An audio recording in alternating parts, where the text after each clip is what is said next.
Drew, I've been in the doghouse this week. Oh yeah, sleeping on the couch? Not quite that bad, but it got close. Yeah. What'd you do? What'd you do? So we shot a YouTube video. It'll probably come out into this year. I've got a friend of mine owns a ghost town out in the middle of the desert in California. And we went out there to shoot a video with him. And we needed like a truck or an SUV or something. And my wife has an SUV. It's a Tesla Model X, but it's technically an SUV, right? So I asked my wife to borrow the car. She loves the car. She loves it. It's like her baby. And I asked to borrow it. She gets like really nervous. I'm like, I'll take good care of it. Don't worry. Drive it out into the countryside, take it onto a dirt road.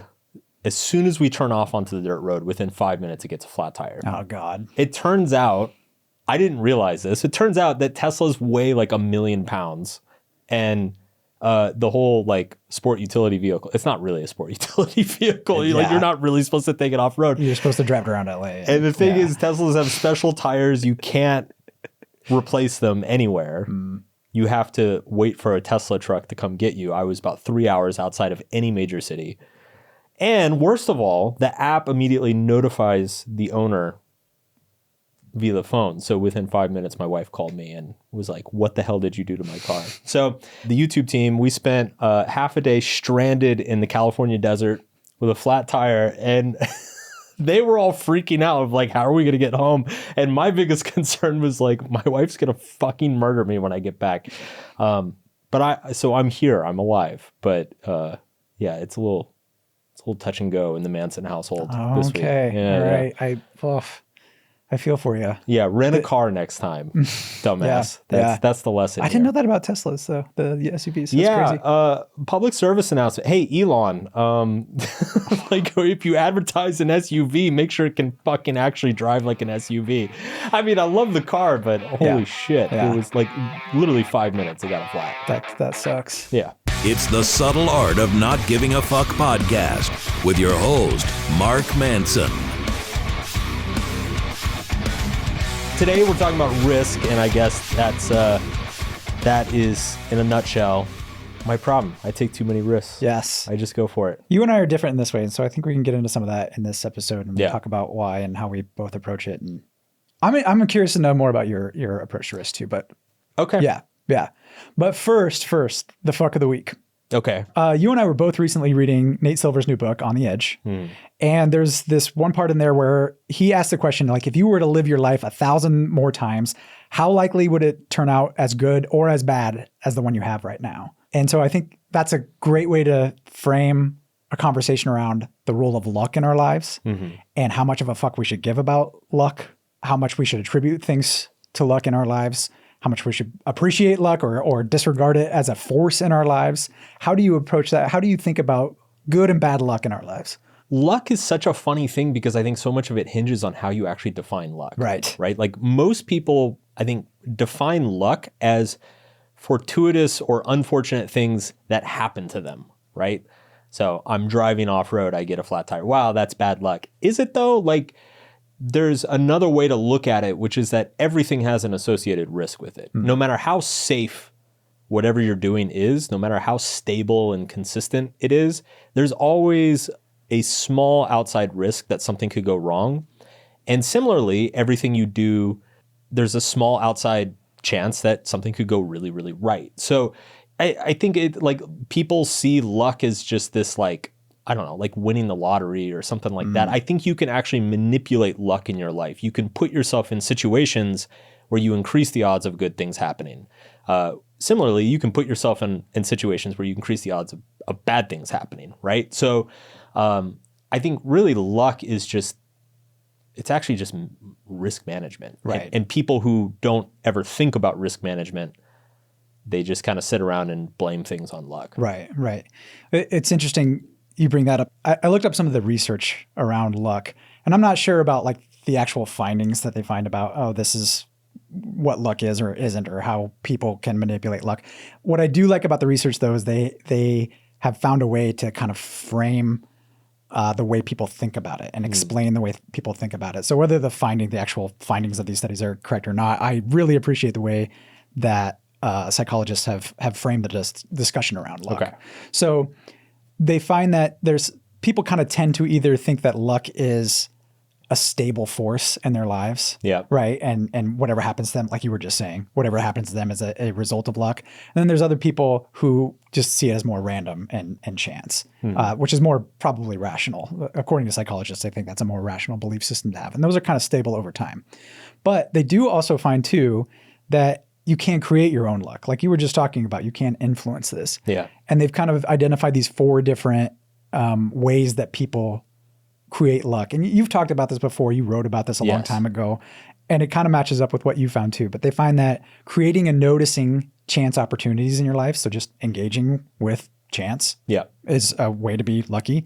Making decisions by listening to intuition. I thought that was a really interesting one. Okay. Which I think is kind of related to number 1. You're just putting yourself in more. The fuck does that mean? What do you mean? Well, how does that make you lucky? I think what they're saying is that it biases you towards acting a little bit more if you're listening to your intuition. So that I agree makes you lucky. I do too. If you're That's how I interpret it. That might be a generous interpretation. I don't know. Okay. I don't know. I hear intuition and I start getting like woo-woo spirit crystal vibes and that triggers me. You think so? That triggers me.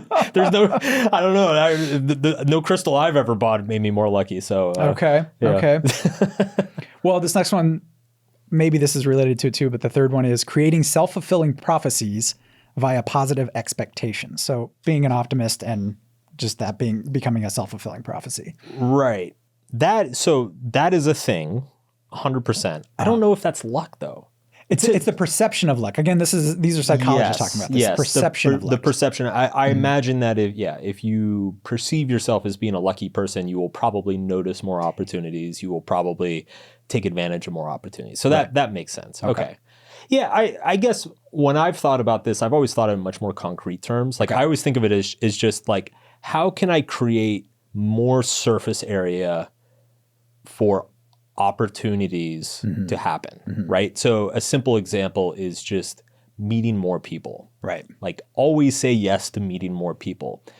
Not because you need more friends, not because you want to be the coolest kid in school, but simply because the more people you meet, the more people you know, the more you increase your odds of a very outsized positive interaction. And which is quote unquote getting lucky, right? Another example is simply trying new things. Like always trying new things. Whenever you have an opportunity to try something new, always say yes. Just because, 99 times out of 100, you'll be like, oh, well, that was a thing and I'll probably never do it again. But that one time out of 100, you'll be like, wow, I can't believe I found this. This is incredible. I'm so excited. I'm so glad I said yes to this opportunity. And that can be absolutely life-changing. So it's these like, I always think, I'm probably getting ahead of the docket here, but like, there's so many things in life that have drastic upsides and very low downsides, right? And like I try to orient my life around just constantly leaning into those things. I think I've mentioned this before too. It's like if you do go out and you meet more people, say yes to more social events, there's always that, you say yes to it and the day comes and you're like, God damn it. Yeah. You go anyway. And almost always it's like, yeah, that was good. Sure. And sometimes like, that was fucking great. Yeah. Sometimes it sucks. Yeah. But even it's the outsized returns that you're talking about, the one time that it is good, like, maybe you meet somebody, I talked about this in the kind of dating context before too. Like I go to social events with my friends all the time or whatever, not because I'm like out to like meet new people to date or anything like that necessarily, but it does just up the odds of that happening. Correct. Right. And the one time it does work out, 9 times out of 10 it doesn't. I don't meet anybody that I'm attracted to or whatever, go on a date with, whatever. But the one time you do, it's like, oh, this is great. Yeah. And that's an outsized return that you got from all of those other chance opportunities you engaged with. Totally. And coming back to the kind of the question of like, if you lived your life 1,000 times, like how where on the totem pole would this one be? What do you think of that? Well, for you, I'm definitely towards the top of my totem pole. Like I won the lottery in this version of the universe. Right. But I think you can apply that thinking to all sorts of things. Okay. Right. Like it's if you go to 100 parties, 90 of them will be kind of lame and forgettable. 9 of them will be tons of fun and you'll have a great time with some friends or meet some new friends. And then 1 out of 100, I don't know, you meet your wife or you meet your best friend or you make a huge business deal or you get a new job or whatever. And it's just completely life-changing. So I think it's, a lot of people, they'll like go to a party and they're like, well, this was lame. I'm never going to do this again. And it's like, hey, boy, I mean, look at the range of outcomes and then like look at the distribution of potential results of each of those experiences. Yeah. Okay. And this is kind of getting into another part of the research I dove into around this, which is counterfactual thinking. Yes. Okay. And what they find, there's kind of two types of counterfactual thinking that they distinguish. One is upwards counterfactual thinking, which is imagining how a situation could have been better. Yes. And you have downward totally counterfactual thinking, imagining how a situation could have been worse. Yep. And this made me realize what they find is you can actually enhance your beliefs in luck or your kind of perception of luck through downward counterfactual thinking. Yes. It could always be worse. Yeah, it could always be worse. It could always be worse. And this made me realize this is like I think this is really what drives, I've talked before about like how I'm a fairly naturally grateful person. Yeah. And gratitude just kind of comes naturally to me. I think that's a huge, huge part of why. Yes. Because I'm always like, oh, this could have been so much worse. Well, and I this is why I think so much of just happiness and mental health is it's having an imagination. Yeah. It's being able to imagine alternate outcomes and various probabilities. I mean, it's funny. One of my favorite memes of all time is there's one where Bart Simpson is looking down and he's like, man, this is the worst day of my life. And then Homer puts his arm around him and he says, no, son, this is the worst day of your life so far. 100%. And I think about 100%. That all the time. Like anytime I'm having a bad day or just like something goes wrong, it's like there's so many ways things can be worse. Or even something as stupid as the Tesla, the flat tire, the flat tire in the desert. That sucks. Like it was a really shitty 48 hours dealing with that. But I mean, the fact that first of all, I'm driving like an amazing car, shooting YouTube videos in a fucking ghost town. Like this is a pretty good situation to get a flat tire in. Like I'm pretty blessed to even like have the opportunity to get a flat tire in that situation. Right. So it's like, again, zooming out, having that perspective. And I feel like I generally do a good job of that, of like zooming out, recontextualizing stuff, thinking about the counterfactuals. And I think that plays a huge part in my own like mental stability and mental health. Yeah. I think for me, it's been, I don't know if I'm as good as zooming out as you are, but it's more just like I've had so many brushes with bad luck or close brushes with bad luck that it's so vivid. I've talked about, I grew up pretty humble. Yeah. And a lot of my friends, I mean, I've had friends who've died of overdoses. I've had friends who have, drunk driving accidents, whatever. Ended up in jail. All sorts of things. That kind of thing. That could have easily been me, in a very slightly different universe. Maybe not even that different of a universe. Such a bad boy, Drew. That's not what I mean at all. But such a dangerous man. No, not at all. My point is just that I saw it. I was close enough to it that it's easy for me to imagine. Yes. I don't have to zoom out for that. I get it. I get it. One thing I think about too, and if my wife was here, she would tell you this because I bang on this drum all the time at home, which is there is a fail rate in life. There's just a natural, like anything you do, anything you try to do, whether it is a project at work or like hiring contractors to fix something in your house, to, replacing a part in your car, like everything is going to fail a certain percentage of the time. And it's always greater than zero. And ideally it's a small percentage of the time, but I tell my wife this all the time. I'm like, if you go to 10 doctors, just the law of averages is that at least 2 or 3 of them are going to be terrible. Yeah. That's just life. Yeah. Like that's life. It's like anything you go to, any service that you deal with, any people you hire, like there's a fail rate to everything. Any product you buy, a certain percentage of them are just going to suck and just fall apart and not work. And I get so much stability in my life by remembering that it's like, oh, this is part of the deal, right? Like if you drive 100,000 miles, you're statistically, you are at some point you're going to be in an accident. At some point your car is going to break down, and at some point you're, something shitty's going to happen. Like that's just life. That's part of it, right? Yeah. And it's always helped me to remember, like, you're choosing that. Even when you don't remember it, you're choosing that. Mm-hmm. Yeah. By the way, can I say where, like, this really, I mean, I do think I'm like a little bit naturally predisposed to thinking like this, but the way this got drilled in my head, it was playing poker seriously for years. Mm-hmm. And it's because poker, you can play the hand perfectly and still lose. Yeah. And other times you can make the biggest mistake and just be a total idiot and win. Yeah. And so it forces you to think about chance and odds and risk and probabilities and understand. And like, once you understand it within the context of cards and you understand, like, okay, no hand is 100% is going to win 100% of the time. So you just play it as well as possible. You just play to increase your odds as much as possible. And even if you play perfectly, you only have a 75% chance to win or a 70% chance to win. So you're going to lose 30% of the time.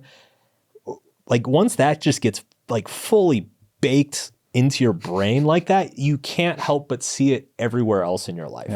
Yeah. And just start understanding, like, oh yeah, every job I apply for, I can interview perfectly and I'm still not going to get offers on X% of them. Right. That's just part of life. Yeah. Right. Yeah. And it's one of the most useful tools I've picked up over the years. I know you mentioned Nate Silver. I know he's a former poker player. There's a great book by a poker pro named Annie Duke called Thinking in Bets, where she kind of explains this thinking in probabilities, essentially.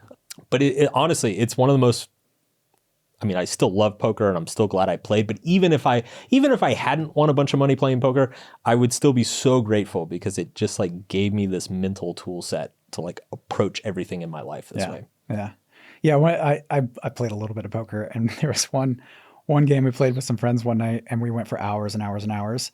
The final hand, my buddy won on a pair of twos, and he took everybody out with a pair of twos. And it happens. It happens. Yeah. Well, all right. We'll get a little bit more into the risk stuff in the next segment. Okay. Here. So yeah, we'll be right back.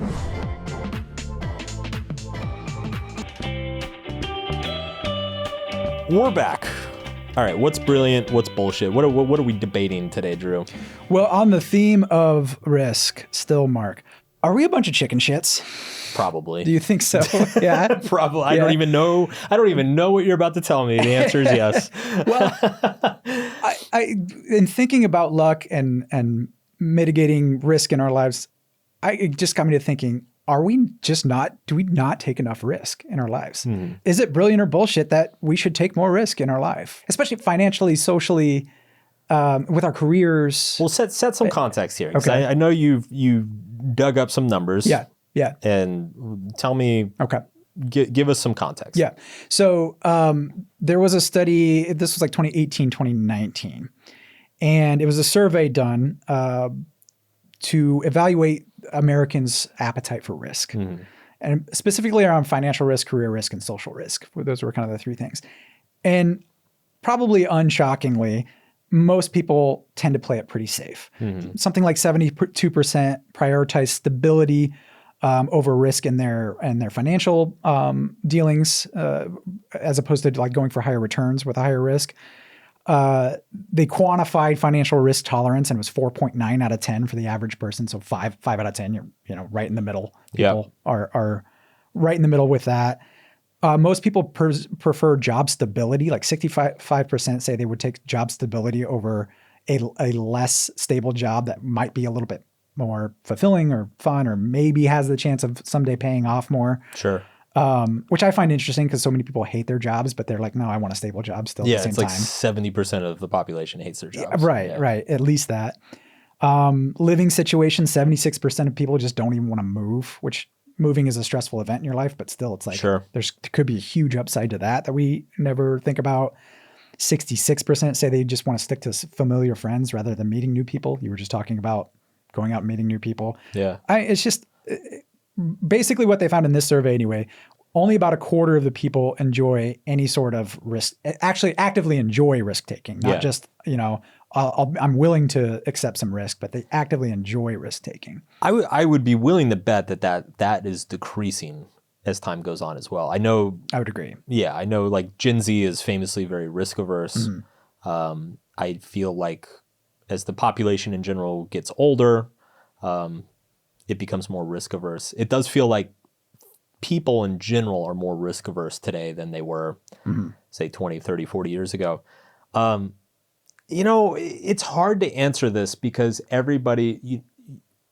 the optimal amount of risk you should have in your life is very much determined by the facts of your life, right? So somebody who's growing up in poverty in, in Africa or something, like their risk equation is going to be much different than somebody who, say, has a boring desk job, but is comfortable in living in the suburbs of Chicago, for instance. So it's like a lot of it depends on your personal talents. A lot of it depends on the job markets, the opportunities. A lot of it depends on just where you're at in your life. So it is really hard to say. I feel like I imagine that this measurement of like risk aversion, it is probably reflective of how stable and secure a society is. I imagine the more stable and secure a society, the less people are going to the less incentive people have to take significant risks. And it probably becomes much more just the freaks and psychopaths like me who like it. Right. Who end up taking it. So, but the interesting thing here is that there's a little bit of like an equilibrium thing going on where the fewer people willing to take risks, the more reward there is for taking them. Oh, yeah. So it's the less people are willing to stick their neck out, whoever is willing to stick their neck out is going to get all the benefit from it. So you think that the reward curve is shifting too, because you were just saying that if fewer people are taking risks. Yeah. I mean, there's Chris Williamson has this rant that he went on a while back where he just talked about how it's easier than ever. Like the bar is lower than it's ever been. And I think to a great extent, our technology has made us very complacent. It's become very easy to just numb yourself and distract yourself and become complacent with whatever your life situation is. And so it's like reached a point where it's like, if you just try, like if you just get in relatively okay shape and go out and be somewhat social and take some of your time and educate yourself and read some books and maybe take an online course or something, like you're already ahead of like 70% of the population, which is fucking nuts. Like there's just so much complacency in the developed world at the moment. And so on the one hand, there's a lot of kind of whining and hand wringing about, mental health and things are so hard and everything's so stressful and we're all anxious. But it's like, if you actually look at people who are going out and doing things, it feels like there's fewer than ever before. Yeah. I heard something recently. They were saying that, every generation, there's kind of this like, this new influx of entrepreneurs and founders in Silicon Valley every 10 or 15 years. Right. And I heard that it's like Gen Z is just not showing up. There's like nobody showing up and starting new companies. And everybody's just kind of like, okay, well, where'd everybody go? Like where are the founders? Where are the entrepreneurs? Where are the people who are just like willing to take crazy moonshots and see what happens, right? And again, it's like the fewer people that there are willing to do that, the more the people who are willing are going to win for when they do it, just because there's going to be less competition and there's going to be more returns. So this question, whereas if you go somewhere in the world where everybody's taking a ton of risks, then it's probably more logical to chill out and seek out stability. So it's a thing that's in flux. It's there's like a population equilibrium thing going on, I think. So how do you approach risk now then? How analytical are you about it? Yeah. That's one question I have for you. Like how, I know a lot of people who I know who take risks are pretty good at least coming up with a number in their head. Like, oh, there's probably a 30% chance this is going to work. Yeah. And I'll take that risk. Like whether they're right or wrong, sure, that's just kind of how they think. I feel like you do that some. How analytical do you get with your risk taking, and how much of it is it intuition, Mark? Very little is intuition. Okay. I mean, I do listen. I mean, obviously I do have a bias when I analyze a tough decision, and I'll be aware of that bias. Where it's like, okay, that's probably what most people would call their intuition. It's like my gut is pushing me in this direction. I try to keep that in mind because I actually try to argue against that and see if I can. Okay. Right. So I look at it in two different ways. There's an analytical side, and then there's kind of a qualitative side. So the analytical side is really simple. It's like, if it involves money in any way, let's sit down and start writing numbers down. Okay. Right. Like, what's the upside? What's the downside? What's the distribution of, what's the percent chance that this is going to work out? What's the percent chance it's going to fail? What's the percent chance that it's like somewhere in the middle? And try to get some sort of rough calculation of an expected value out of that. On the other hand, that side, do a pros and cons list, do a risk reward list. Like, those things are all useful, and I think that's just kind of all that goes without saying. I actually think the qualitative side is way more important because that tends to dictate much more. So what I mean by qualitative is that I look at what are the intangible costs and benefits of doing something. Yeah, you're very good at that. Or not doing something, right? Like, so some people might look at, like, I have a stable job. It's very dependable. I can probably have it for a long time. Let me just stick with this. On paper, that's probably an easy calculation for them to make and justify. But then you have to start adding the intangible stuff in too, which is like, okay, well, you're going to have a lack of novelty in your life. If you have a boss or a coworker you don't really like, you're going to be stuck with them for a long time. If you have a job that you don't find a lot of meaning or purpose in, that's something you're going to have to deal with. You're going to have to go find that somewhere else. So there's like all these other little qualitative things. Like, if you have friends who, like, if your job is going to, your job is going to eventually make you move to another city, but you have like your friends and family are in the current city, like, that's another thing to consider. So there's a lot of stuff like that to look at. Like, how is this going to affect some of my emotional needs, some of my needs for meaning and purpose? What's like the long-term qualitative experience? But probably the most important thing I look at is, what benefits do I get if this fails? And I think this is the biggest thing that people overlook, is there are a lot of things that if you fail at it, you still end up way ahead. Yeah. For example, starting, like, I remember when I was starting my online business, my first online business, it was in the middle of the 08-09 crash. You couldn't get a job anywhere. I remember thinking to myself, I'm like, okay, I can start this online business. If it works, great. I'm going to have a career and I'm going to run my own business and it'll be amazing. If it doesn't work, what happens? Well, I'll be broke. I'm already broke. I'll be 25 with no job experience, and I was only 23 with no job experience. So that's basically no difference. But I'll learn a bunch of really useful skills. I'll learn web design. I'll learn copywriting. I'll learn sales. I'll understand marketing. I'll understand web development. I'll learn about e-commerce. Like, fuck, I could probably go get a really good job with those skills. Right. So the failure at that moment in time in my life and in the labor market, the failure was actually better than going out and submitting another 100 job applications to a bunch of places I didn't really want to work at. Right. So to me, like, as soon as I realized that, I'm like, this is such a no-brainer. I'm like, I'm an idiot if I don't do this. And I think there are a lot of things in life like that. Like, you are even failing at it, you will learn so much, you will develop skills, you will meet certain people that you'll end up way ahead than if you didn't try at all. Yeah. Yeah. That's kind of how I think of it too. I think you are better at the analytical side, the more hard number side of it. But what you said there about, you find the no-brainers that are no-brainers to you, especially. Yes. You know what I mean? Yeah. Like I've told this story before too, but coming to work for you too, everybody thought I was crazy. And I was like, this is a no-brainer, guys. Yeah. I knew that academia for me, sitting in an office writing grants for the rest of my life, that's what it started to seem like to me. It wasn't the actual, there's a reality in that space that I was not comfortable with. And I was like, if nothing else, this at least gets me off of that track and gets me pointed in a different direction. So, yeah.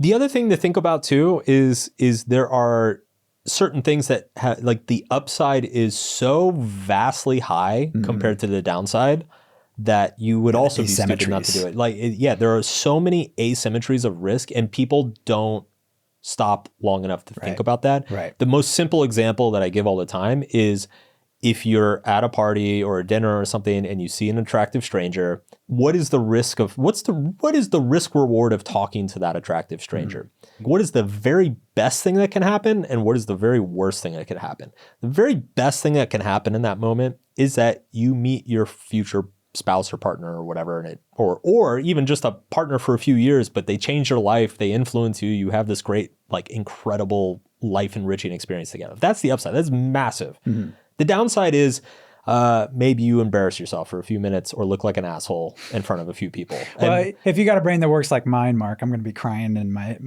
myself to sleep for the next 2 weeks. But yeah, I mean, I get your point. I mean, even that, like that is so minuscule compared to the upside, right? And the truth of the matter is that like 99% of the time you're going to end up somewhere in the middle. It's probably going to be a nothing burger if you talk to them. But it's like there's so many things in life like that. Like it's starting the business was similar to that. I remember when I was writing Subtle Art, it was a very similar thing. It was a similar choice of, the upside of writing this book is extremely high. The downside of writing this book is I have a book that sold okay, or I can like tell people I'm an author, or I became a much better writer. I built relationships in the publishing industry. I built credibility for myself. Like the downsides of writing a book are just, you give up 2 years of your time essentially.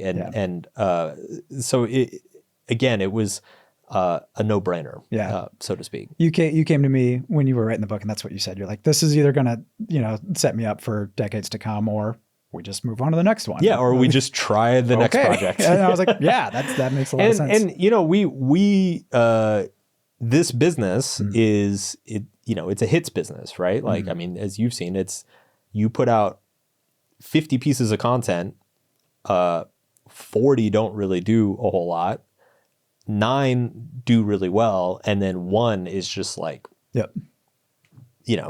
basically drives most of your results for the entire year. And and it makes all the work for the other 49 that didn't work out worth it. And so it's another, there's a distribution of that, right? So it's you in a sense you had to do those other 49 to get to that 50th one.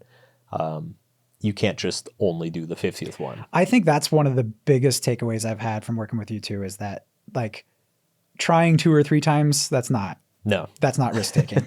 Trying 100 times. Okay. Now we're talking. Yeah. We're getting there at least. Yeah. So just taking the at bats. That's where it is.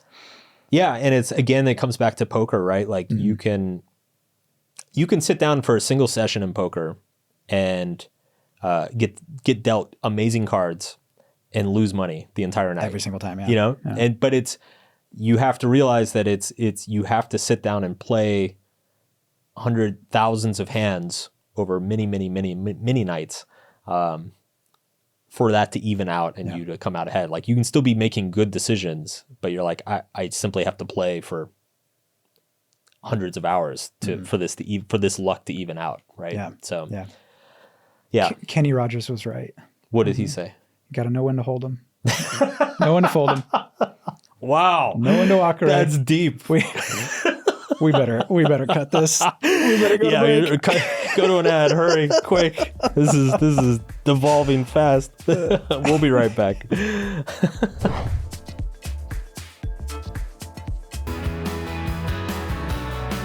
All right, we're back. It's question time. It is question time. What do the people want to know? Well, it's Jace, or that's the username. I'm guessing it's just Jace from YouTube wants to know, how do you accept the fact that life is going to hurt no matter what you do? I understand that there are things you can control to alleviate your suffering, but how do you cope with the fact that some terrible things just happen?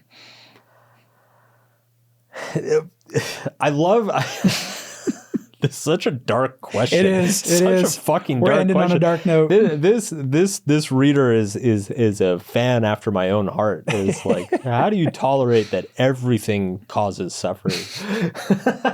It's so metal. To me, this comes back to the fail rate thing. Yeah.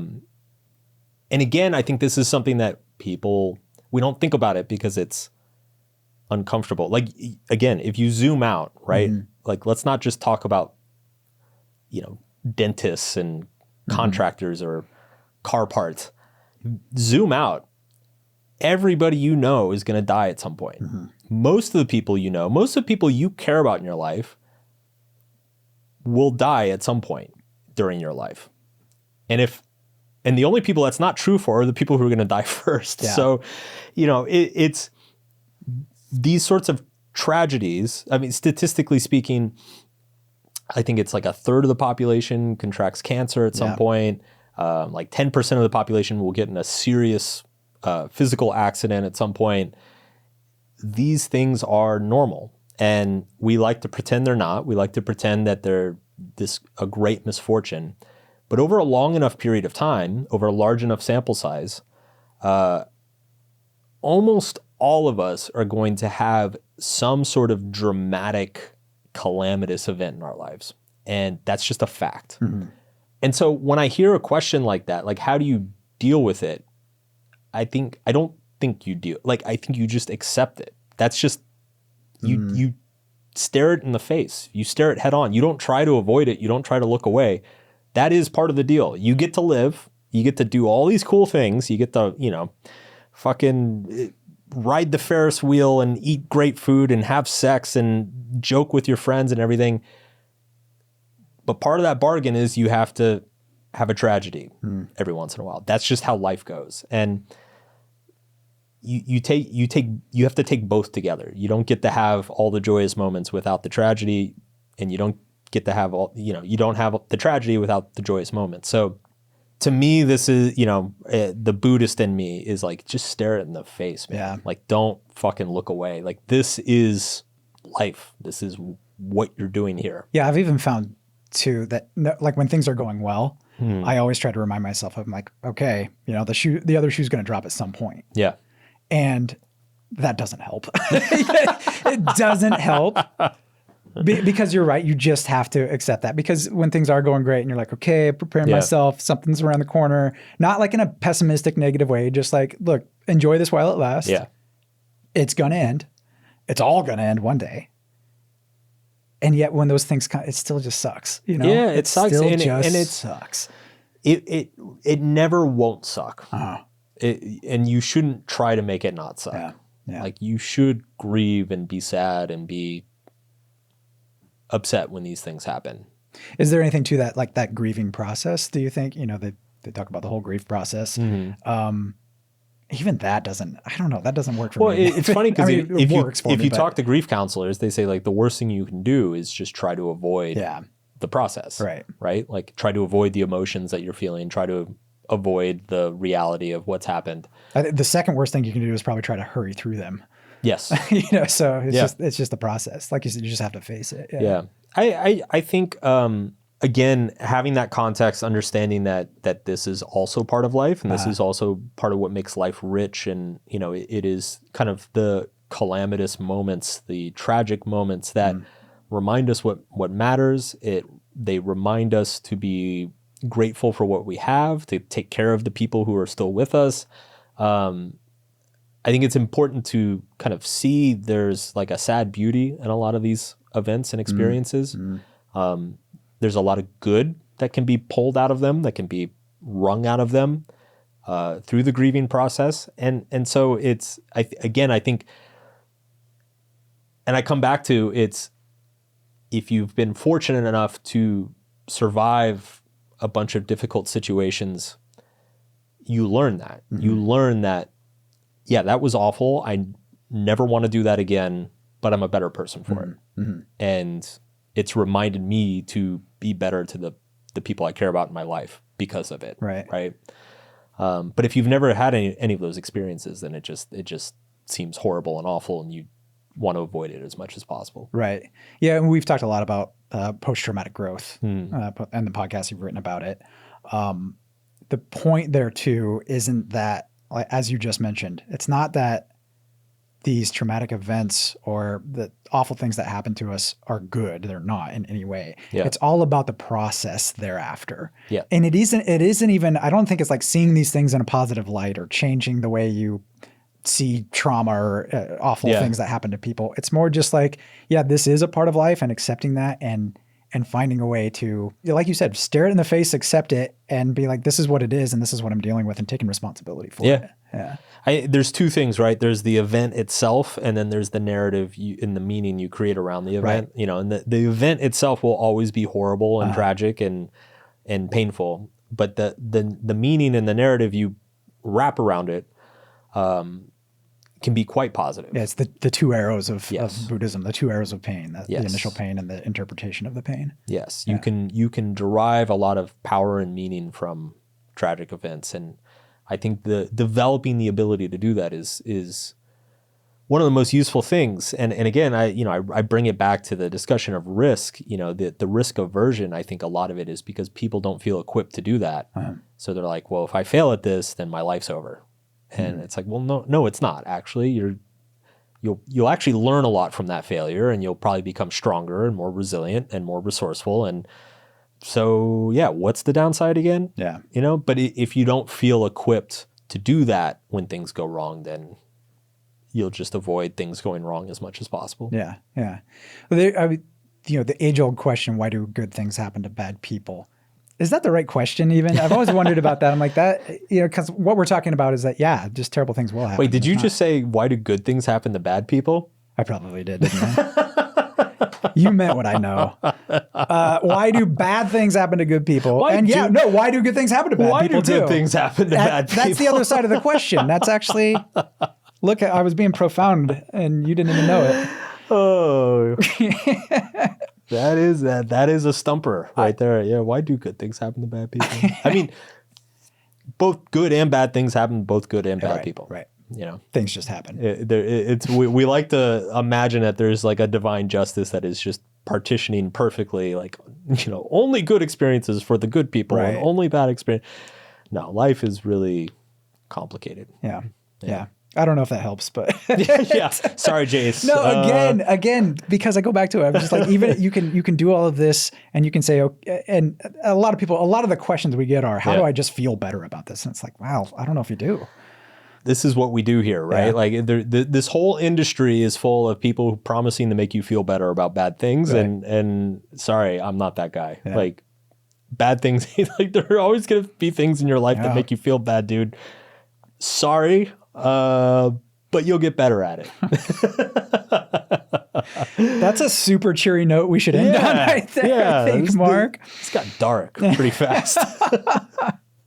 Why do good things happen to bad people? Why do good things happen to bad people? I have no idea. Yeah. All right. Well, Drew didn't prepare a wisdom of the week. So I'm pulling this one out of my ass, but here you go. The Shakespeare line from Hamlet. He says, nothing is good or bad. It is our thinking that makes it so. Yes. Thanks for listening. Please like and subscribe. If you want to submit a question, you can email us at podcast@markmanson.net. And what else? What else do they want to do? What else do we want them to do? Sign up for the newsletter. Yeah. I want you to sign up for the newsletter. Yeah, go sign up for the newsletter.